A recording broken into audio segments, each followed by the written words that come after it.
Okay, can you see my screen? Yes, we can, yeah. Okay, so welcome to our Enabled webinar, Energy Harvesting Solutions in Real-World Use Cases.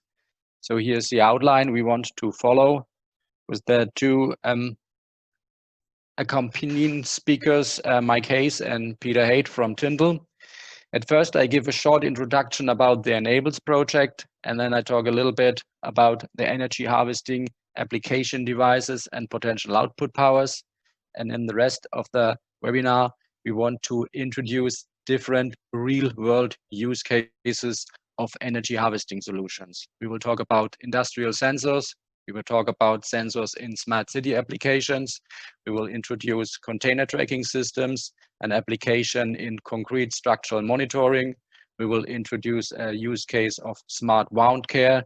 We will talk about condition monitoring, Fishbit monitoring, and finally, factory asset tracking. At the end, you have the opportunity to discuss with us about the presented use cases. So by the year 2025, there will be 1 trillion IoT devices worldwide that need power. The challenge is to eliminate or significantly reduce the need for battery replacement by developing energy harvesting and energy storage solution while also reducing energy consumption of the IoT device. Through providing easy access to key infrastructure and expertise, the Enables project will bring together researchers and industry users to develop application-oriented solutions for IoT devices and systems. Enables is a 5.2 million euro European research infrastructure project that started in January 2018. Its mission is to provide access to research infrastructure to create self-sustaining energy solutions to power the Internet of Things. Enables provide external fast-track access to expertise and laboratories with over 130 researchers and 2 billion euros worth of infrastructure. Simulations, data libraries, equipment, and expertise access, along with feasibility studies, can all be accessed in a fast-track manner via the transnational TA and the Virtual Access VA program. It also funds joint research activities, JRAs, between partners that are designed to improve the technology offered through both transnational access and virtual access. A further goal of Enables is to create standardized and interoperable libraries of parts and simulation tools for optimizing system-level performance. To address the goals of Enables, academic and industry developers need to work together to collaboratively develop application-oriented solutions. Enables realizes this by building an ecosystem for collaboration, initially creating a starting community.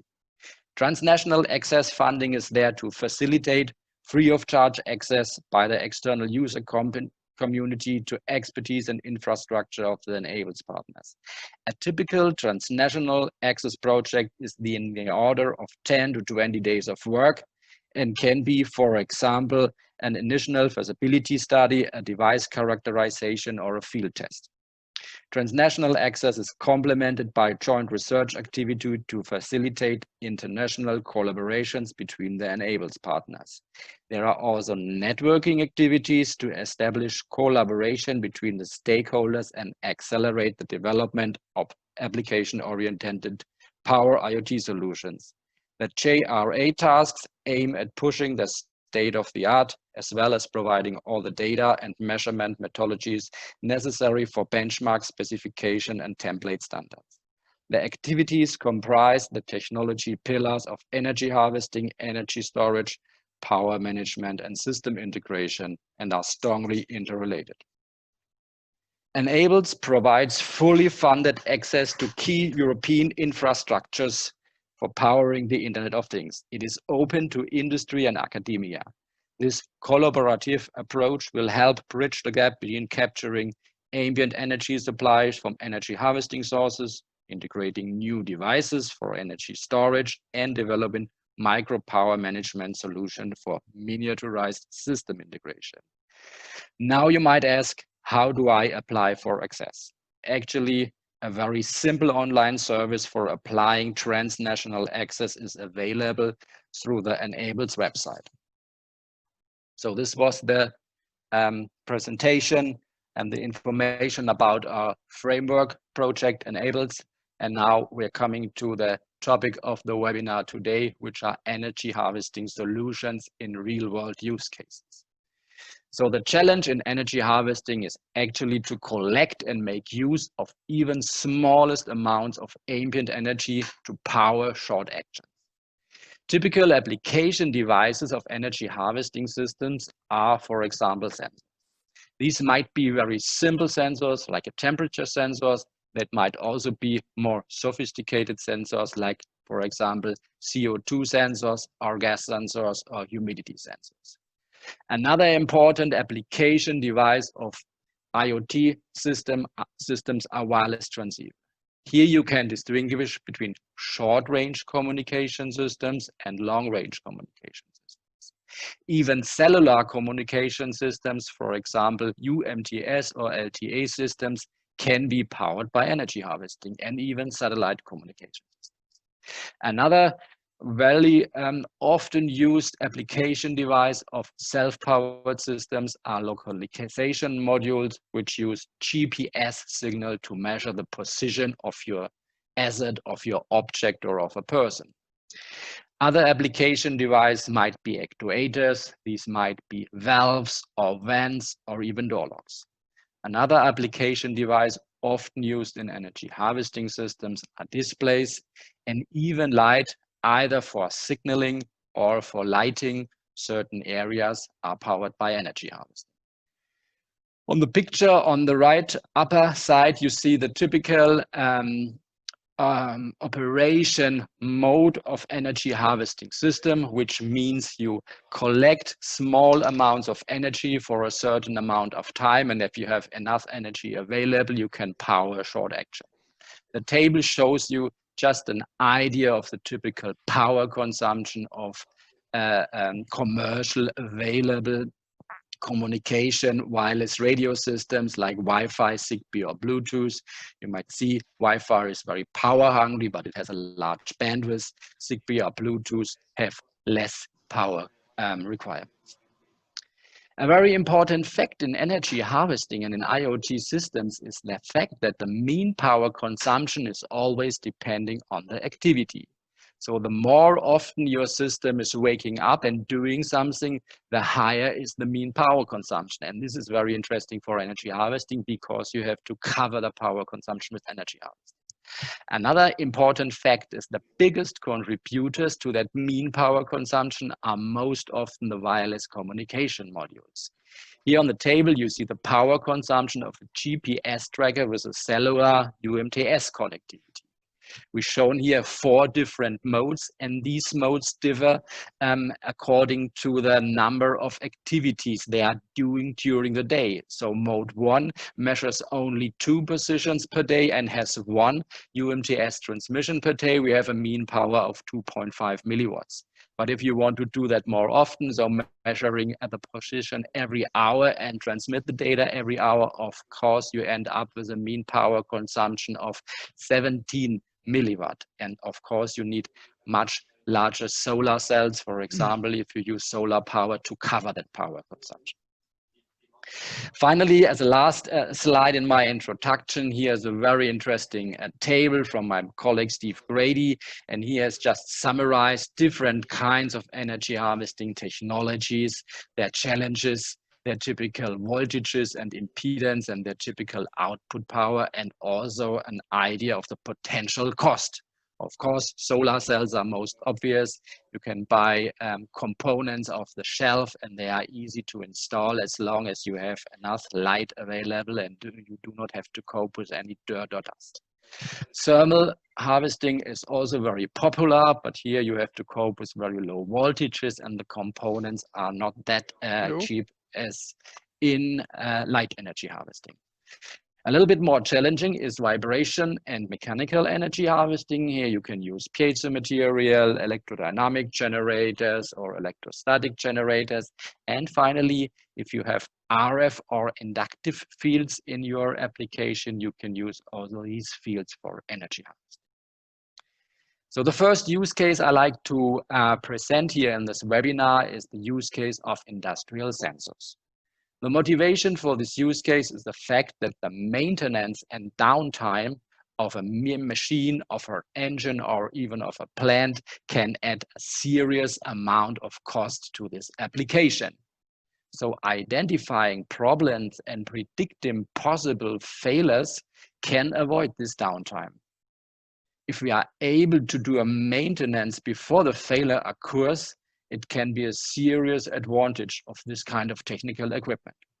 Of course, in this use case, sensors and wireless radios are key components for monitoring any kind of industrial equipment. A very important fact and feature in this application is that we typically only need a small frequency to monitor these applications. So there's no need to measure the condition of a bearing or of a pipe once every microsecond. It might be okay if I measure these conditions once every minute, every hour. We even had application where the customer was asking for one message per day, just one message per day that everything is fine and that's completely okay. And of course, this small frequency might reduce the power consumption of the application. Of course, you can imagine small thermal gradients are often available on industrial equipment and can be used to power wireless sensor. In such applications use case, the key technology component is a thermoelectric power supply with an ultra-low power DC-DC converter. We are using here a voltage converter, which can start with very low voltages due to a combination of a junction FET and a transformer. And so we are able to use even smallest thermal gradients from the environment. This component has also a sophisticated switching architecture so that we are able to use bipolar input voltage, and so we can use thermal gradients on hot and also on cold objects. This component has also an integrated maximum power point tracking module, which uses the open circuit voltage. The commercial tech we are using in that system has a size of 1 by 1 centimeter, and of course we also have an optimized heat collector and heat sink. Here is a typical application performance of that system. So thermal gradients of around 3 kelvins are typically sufficient to measure and transmit 1 telegram per second with a typically Bluetooth low energy wireless communication module. On the graph, you see the output power as a function of thermal gradient. Typical sensors we are using in that application are temperature sensors, humidity sensors, or leakage sensors. Typical application objects are pipes, supply circuits, or even housing of machines or motors which get hot or cold relative to the environment. An option to that system are vibration harvesters, which can also use in that application. These use the vibration on pumps, motors, and machines, like you can see it in the left, in the right picture here. Another use case I like to introduce today is the smart city use case. So monitoring the environment where lots of people are present can improve the safety, it can improve the convenience, and of course it can also improve or at least lower the environmental burden. The information we can get in these use cases might be used for controlling the buildings, for controlling the traffic, or even for helping or controlling people's behavior. Also here, the main component are wireless sensors to use to get the data from the environment and to control these applications. The good thing with energy harvesting in this application is that energy harvesting can reduce the installation and maintenance costs in buildings and infrastructure applications, especially when it comes to retrofitting cases. So for example, if you want to install a new switch or a new sensor and there's no power supply available in that room, you can use energy harvesting to generate the electricity right at the spot of the sensor or the application. The key technology component in this use case is an LPWAN, wireless module with a micro energy management system.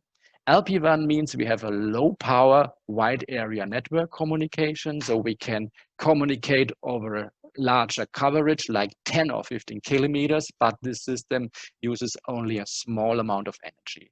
We are also using here the ultra low voltage DC-DC converter so that we can use smallest thermal gradients, for examples from heatings, from cooling systems, from water pipes, from heating pipes. We have a charging circuit for our supercapacitor here, which stores the energy for a certain amount of time, and we have a load switch to avoid the start of the system before enough energy is available. At the end of that module, we have the low power wide area network system MIOTI. This is actually an LPWAN standard which was developed and commercialized by Fraunhofer IIS. It is very robust, it is very energy efficient, and it can be used in different kinds of applications. So here's the typical application performance. On the diagram here, you can see in green the output voltage of a commercial thermoelectric harvester. It generates around 40 millivolts. The upper yellow curve is the output voltage of the energy management system. So it provides a 0.5 voltage power supply to power the LPWAN module. And you see here the bursts, the current burst of the LPWAN module.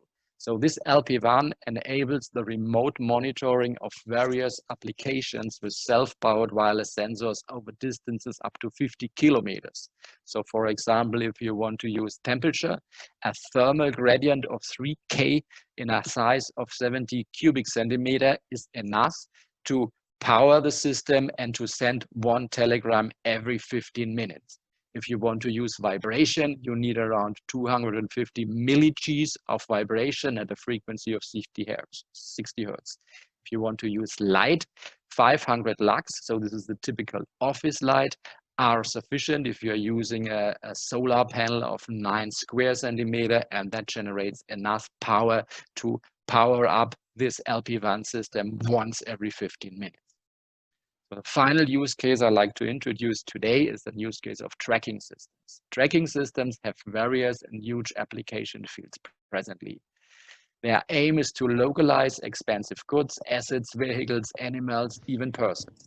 They measure the transmission, they measure the position and transmit it via the help of GPS. Often they provide added value by the transmission of sensor data, for example, measuring the temperature of the goods which are in the container or monitoring shocks or humidity. The power supply is often the bottleneck for such long life application because these containers are on the road for a couple of weeks, months, or even years.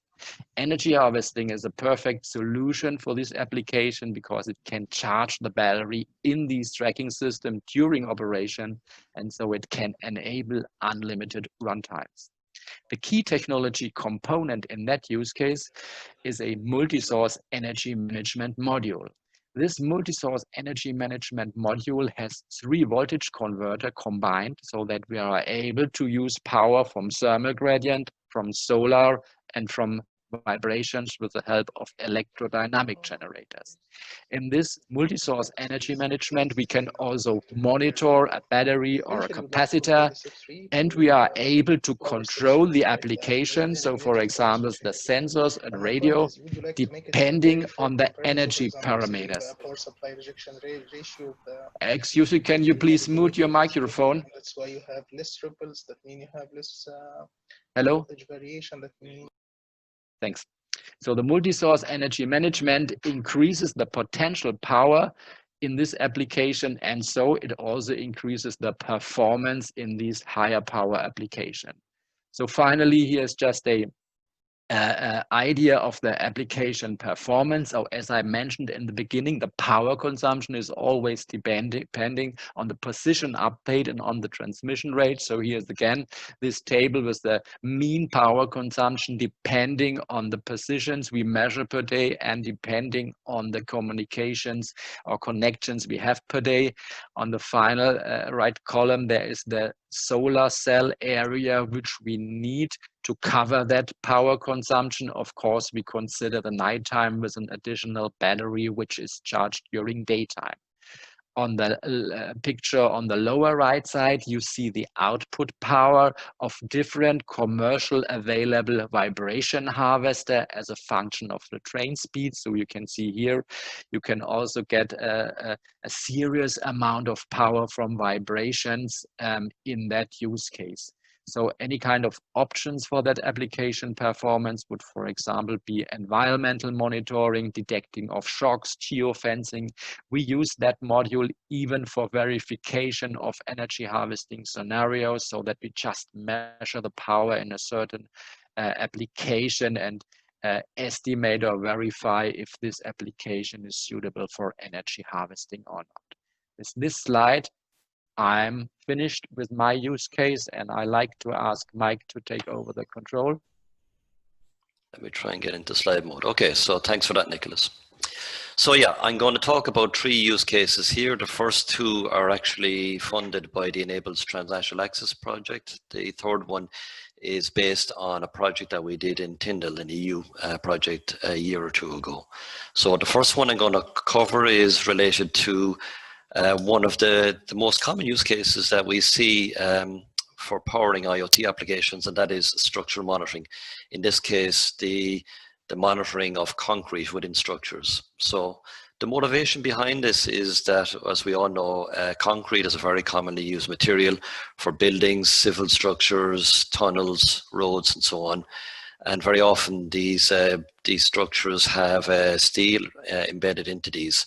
And it's important that we keep an eye on the operation of these. We monitor destruction to ensure that they continue to be safe and reliable for us to use. So what we need is an early detection system to see if there's any degradation in the integrity of this. The problem at the moment is that most detection systems at the moment need some sort of a wired connection and a power supply. So as you can imagine, that limits their use for industrial applications. It also makes it very, very difficult to use this type of power solution as well in remote applications. However, if we used wireless sensing technology, this offers us a lower installation cost and also gives us a high degree of flexibility in configuring our system. And of course, energy harvesting does offer us the opportunity then to extend the battery life of the solution that we have monitoring these. As you can imagine, in this case, we want to have the battery life to be at least 20 years, or else we need to have an option whereby the device can be recharged wirelessly. So this was the background to this particular transnational access program we have. So what we were asked to do was to look at 2 technologies, wireless sensor technology, as I've just described, and also very closely related to this, using RFID or near field communication technologies. This will be a methodology whereby it will be possible for us to go and wirelessly replenish the power source and recharge it on an ongoing basis. So under this feasibility study, what we wanted to do was to understand the power requirements for the various types of corrosion monitoring sensors based on off-the-shelf components, try and understand what type of batteries would be out there, and what type of sensors, what type of sensing intervals would be appropriate, and what these would have in terms of impact on the battery life. And then to understand how emerging technologies such as sensors, transceivers, power management solutions, various types of energy harvesting solutions could be innovatively used to extend the battery life. And as I said, the 2 technologies we are looking at under this feasibility study are RFID and wireless sensor networks. So the kind of challenges we're looking at here from a scientific perspective is trying to understand how do we minimize the power consumption of the device based on the various technologies of the various constituent parts of the wireless sensor solution. Try and determine how much power we can realistically transfer under various configurations based on how deeply embedded the sensor is, what's the distance, what type of power consumption is being used, and so on. Also to understand whether there are ambient energies, for example, temperature gradients available to us that would help us extend the life of the battery and increase the amount of power that's available for us to power these sensors. And really at the core of this, we see simulation models been very, very suitable to help us do answer a lot of these questions and do these assessments. So where are we in terms of this? We have already agreed on this plan of work. We're planning to start the activities very soon as we all get back to normality and into our laboratories once we get over the COVID crisis. The second use case, also funded under Enables as a transnational access program, and you may recall Peter has explained the transnational access program at the start of this presentation, relates to what we call wound care management. So the idea behind this is that when somebody undergoes some treatment and they have got some sort of a bandage on their arm or their leg or whatever, that it's necessary at the moment to remove the bandage on a regular basis to see how the healing is going. The problem with this is that each time somebody does this, they are slowing down and they're disrupting the actual healing process itself. So the idea here is to embed sensors within the bandage so that these sensors can actually monitor without removing the bandage how the wound care process is going. It's expected that the amount of data you would need to collect, or the frequency for the collection of data, will be roughly once every 12 hours. That should be enough. So that is some good news from an energy harvesting perspective. Not a huge amount of data to be collected and not too often. But at the moment, based on state-of-the-art technology, batteries for such systems last less than 5 days, whereas one can imagine that for this to be effective in real-life applications, we need several weeks of battery life for this type of solution to be effective. This is done, by the way, with a Dutch company called Icon Semi. So you can see the logo there on the screen. Okay, so in terms of the key technologies here, again, trying to understand what are the power management technologies that we need to try and maximize the battery life. How can we minimize the power consumption whilst meeting the application needs? And we think that one of the key enablers here, again, is the development of a simulation model to try and understand the battery life as a function of the sensing requirements and the data storage and the transmission needs. And the idea then is that the battery life simulator will give you various battery lives under various simulations based on the ambient energies available, based on the types of ambient energies that we have, based on the various types of sensors we use and so on. So on the right hand side of the screen here, I'm showing you some previous work that was done by us at Tyndall. This was based on an EU project called RECOST, and as you can see on the screen here, it's possible under this tool to select various types of sensors, various types of ambient energy sources, various types of energy storage units, and then also various types of DC-DC converters, and to run a simulation. In what you see here, this one is actually done based on indoor light. So as you can see in the screen here, the yellow areas indicate when we have light and whereby we are charging a supercapacitor. And you can see the impact on the upper right hand side there of the battery life on this. Battery life can be anywhere from 10% to 100% improvement by using ambient energies and by extending these to make the device run longer.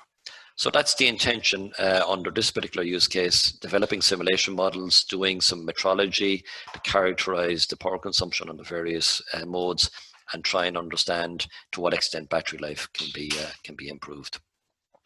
So as you can see here, we've got various scientific challenges, understanding the ambient energies, understanding the power requirements, coming up with an optimized power architecture that minimizes the power consumption and maximizes the use of energy harvesting, and then coming up with guidelines then for future work to try and understand how the battery life can be further improved.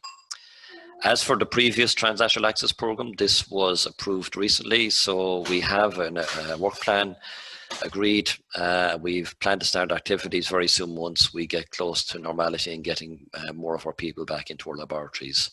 And watch this space for future progress on how this is progressing. The final use case I'd like to talk about also pertains to condition monitoring, but in this case, it's condition monitoring of equipment. This was done under an EU project called MOSICUSIS, And the idea behind this project was to do wireless diagnostic monitoring of various types of machines. In this particular use case, we looked at a compressor which was supplying cold air to cold rooms for the maintenance of food. So the idea behind this is that by monitoring the operation of the compressor, we can detect anomalous behavior. For example, is it running efficiently? Is it likely to break down at some near future stage? So we're trying to avoid downtime, doing what we call predictive maintenance, and also then trying to retrofit sensors either on or near the equipment so that we can collect data to make these estimations. As I said, Mosi Koustas was the EU project that funded this this diagnostic monitoring unit. On the lower right hand side, you can see the overall diagnostic unit that was developed by all of the project partners. Above this, you will see an L-shaped board which comprises the multi-source energy harvesting unit that we developed in Tyndall. And the idea behind this is that this was effectively the power source for the diagnostic unit. It doesn't have any batteries. We simply use either thermal or vibrational energies as a power source for this diagnostic unit. So the scientific challenges associated with this comprise trying to understand the trade-off between power consumption versus the processing capability of the condition monitoring unit. So once again, looking at the traditional elements involved, sensors, microcontrollers, transceivers, and so on. Working closely with the use case owners to understand what type of functionality is underway by the equipment, and also to try and understand what type of realistic ambient energies are available to us. It involved understanding what type of transducers will operate effectively over the broad range of conditions, temperature or vibration or lighting levels. And then also understanding what the end users of the data that we collect, the data analytic experts, will do to capture the data and to process that data, and how do we ensure that our wireless infrastructure is compatible with this. So this project has now since been completed.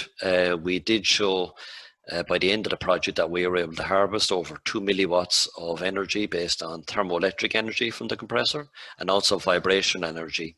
In addition, in the rooms themselves, we also used indoor solar energy harvesting, and we're able to harvest over 300 microwatts of indoor solar energy to power the temperature sensors that worked closely with the diagnostic unit. So we are looking for similar use cases, and if anybody's got interested in this technology or any variants of this, we'd love to hear further from you. Okay, so that comprises the end of my part of the presentation. So I'm now going to pass you on to my colleague, Peter Haig, also from Tyndall, who will give you one or two more use cases. So over to you, Peter. Thank you. Thanks, Mike. Let's give it a second just to make sure it gets to everybody. Okay, so my name is Peter Haig. I'm Principal Engineer at Tyndall National Institute, and I am just going to finish up with two more use cases. One is a transnational access project on enables called Fishbit, and that's something that we've really just sort of started in many ways. We've just got through the initial stages with that, so I just want to share a little bit of information on that. Very challenging type of project. And the other one is a Factories of the Future project that we did recently, which is concerning asset tracking. So let's talk a bit about Fishbit to start with. So the stress levels of farm fish impacts the quality of the actual taste, if you like, of the fish. So there was a Horizon 2020 project called Aqua XL, and those researchers were trying to look at ways that they could monitor the stress levels of fish, and so they did that by attaching an accelerometer. So you see on the right hand side there, there's a little sort of looks like a sugar cube that's attached to the gills of the fish, and the more stressed the fish is, the more those gills sort of wave around, and that accelerometer picks up that sort of excitement. These guys from the Barcelona Microelectronics Institute, they came up with a way of developing a very small, lightweight type of prototype to be able to detect that.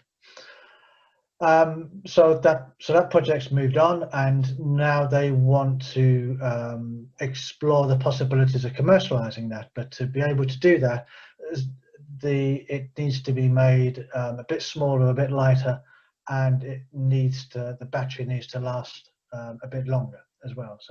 So currently, sorry, that just went all by itself. So currently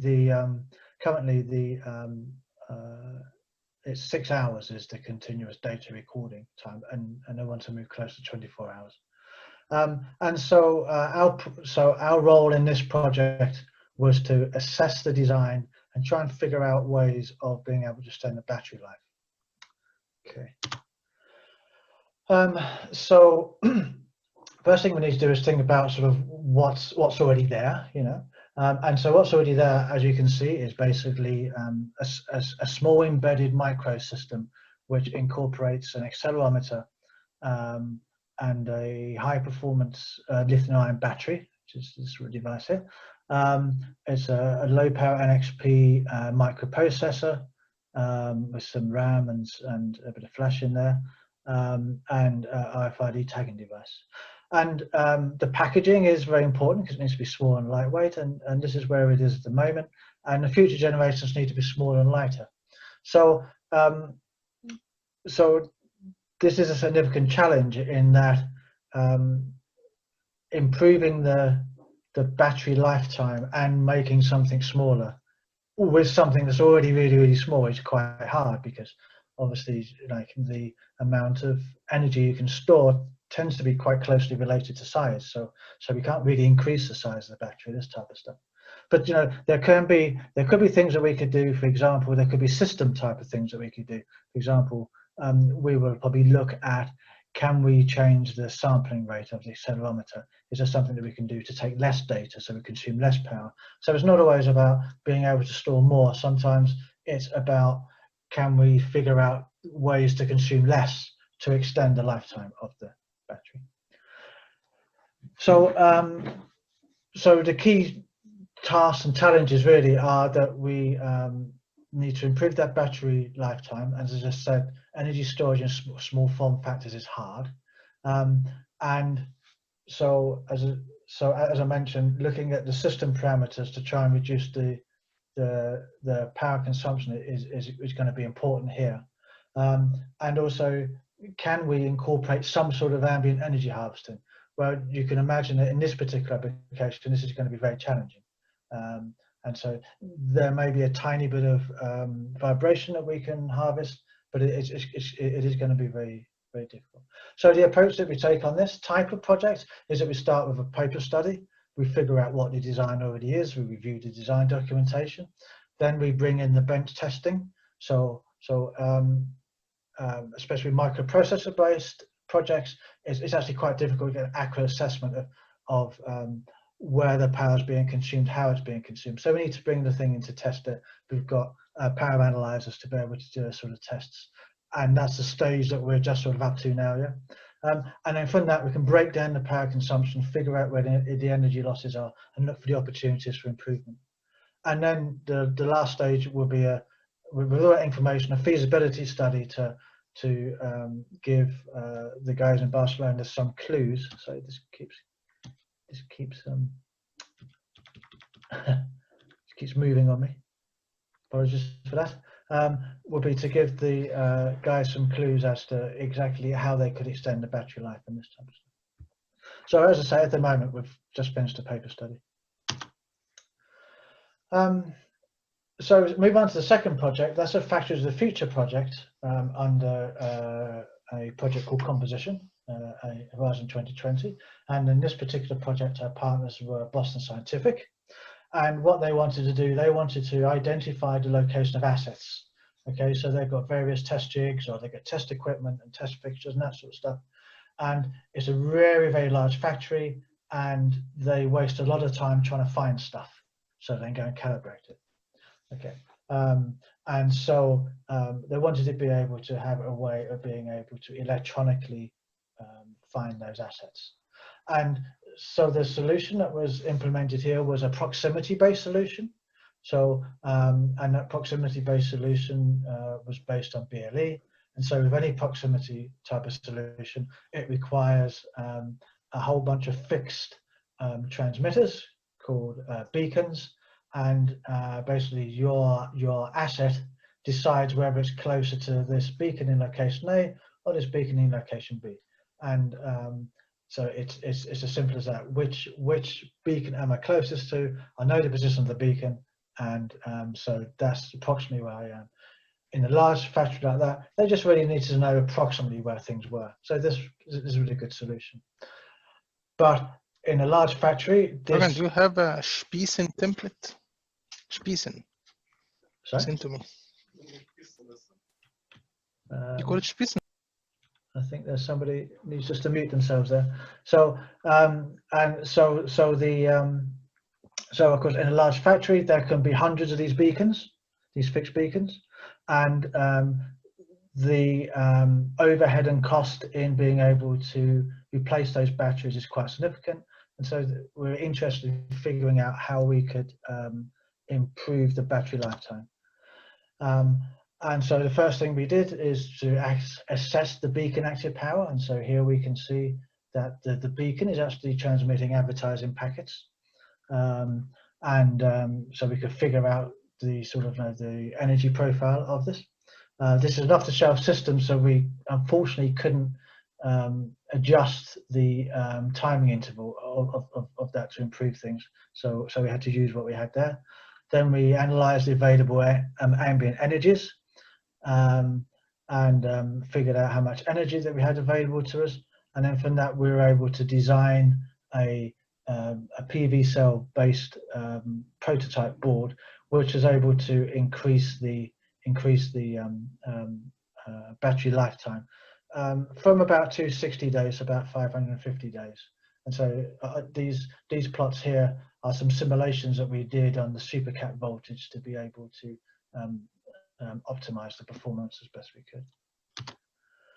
So the key challenges here were, that these low power technologies need to accurately track where the assets are, and we need to integrate an energy harvesting system.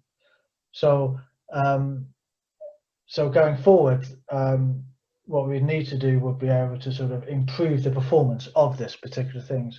And so there's a few areas that you can look at. So again, one is reducing the current in the load device. So we could talk to the partners who develop the BLE to see whether we can change the beacon advertisement rate, reducing the average power, increasing ambient energy. So all these beacons are placed on the ceiling. We could be a bit more clever where we place them, and place them closer to the lighting. And in fact, we could be even more clever and maybe even integrate them within the light fittings. And so we can improve the system design in that we can look at the balance between energy storage and between the rechargeable battery and the supercapacitor. So that's it for me. And thanks, Peter. That was. I would like to thank the three speakers. I think that you went over very interesting examples of the type of short targeted projects that we are offering in Enables. Listen, we're open for business, even I know with COVID we've been slowed down a bit, but we're still going. So you have an idea, something like the things that we've been showing here that you think we could help with your projects, remember the actual access is free of charge for you.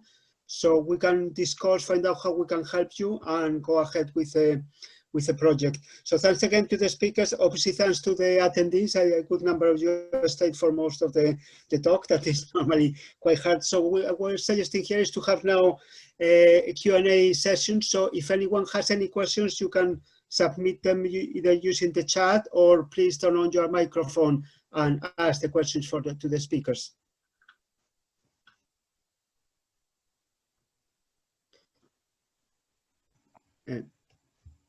Any questions? No, doesn't seem.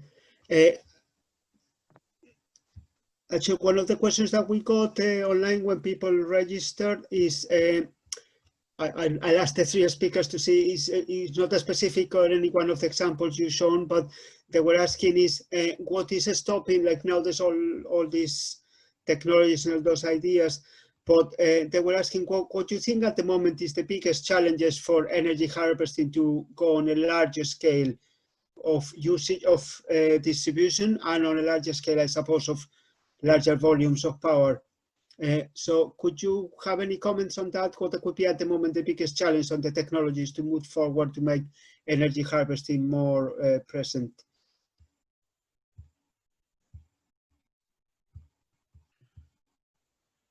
Yeah, perhaps I can start with that question. So presently, in a lot of applications, we have to be competitive or compete with batteries. And most batteries, if you just consider the first time installation of batteries, they are often more cheap than the energy harvesting device, where you need an additional voltage converter, you need some kind of energy transducer like solar cells, TEG, or vibration harvester.